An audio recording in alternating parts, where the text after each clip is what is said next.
do livro Dia a Dia com Emmett Fox. O livro da Gênesis. Gênesis significa origem ou início, e o primeiro livro da Bíblia explica como surgem as coisas e circunstâncias. O livro da Gênesis trata do poder de criação do pensamento. A primeira seção trata do pensamento genérico. A segunda, a história de Adão e Eva, trata do pensamento específico, ou como uma pessoa constrói todas as circunstâncias de sua vida.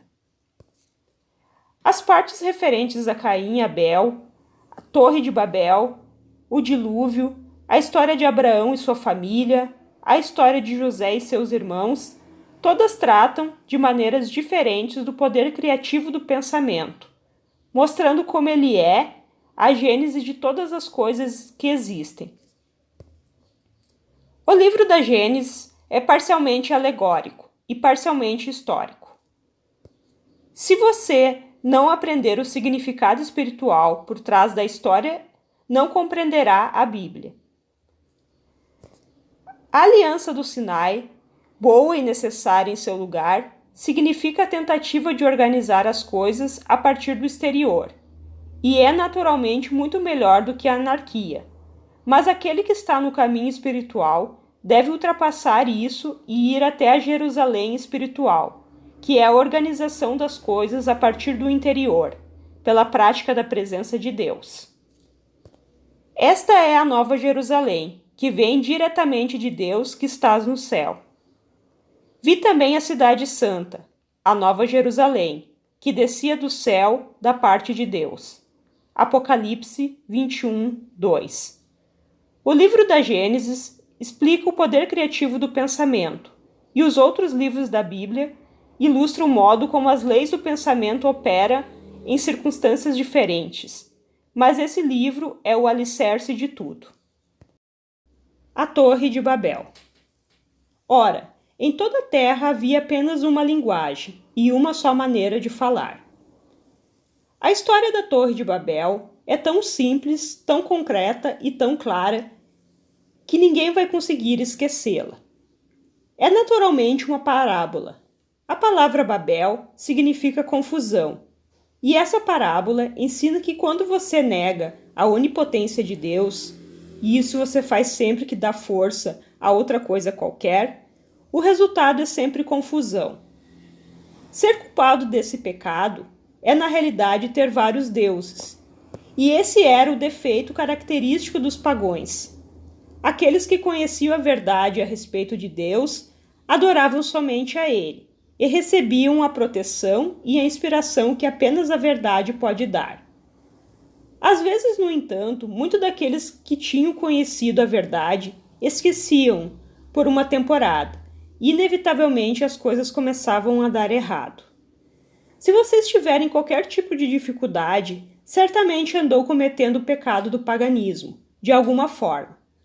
Pode ser que em algum momento qualquer você tenha visto o mais alto e deliberadamente escolhido o mais baixo. Agora, se você voltar-se novamente para Deus e reafirmar a sua fé nele, tudo tornará a dar certo. Habitando Sinear. A história da Torre de Babel começa dizendo que a terra inteira tinha uma só linguagem e uma só maneira de falar. Isto é, havia unidade de pensamento e de expressão. Sua fé era firme e dinâmica. Depois você permitiu que sua consciência desabasse. Sucedeu que, partindo eles do Oriente, deram como uma planície na terra de Sinear e habitaram ali. Gênesis 11, 2. A planície significa qualquer tipo de pensamento negativo em oposição ao monte ou montanha, que significa oração ou entendimento espiritual. A Bíblia menciona que habitaram aquela planície ou aquele estado de espírito. Não é um pensamento negativo ocasional que faz mal, e sim o hábito do falso pensamento ou da falsa crença que traz problemas. O hábito de pensamento errados e crenças falsas durante muito tempo acaba por construir uma convicção, tanto consciente quanto subconsciente, de que temos de confiar em nós mesmos. Naturalmente, nada pode ser mais desanimador do que essa ideia, que por sua vez produz mais temor. Nessa parábola, aquelas pessoas tinham a ideia absurda de que poderiam alcançar o céu, recuperar a harmonia, construindo uma torre material.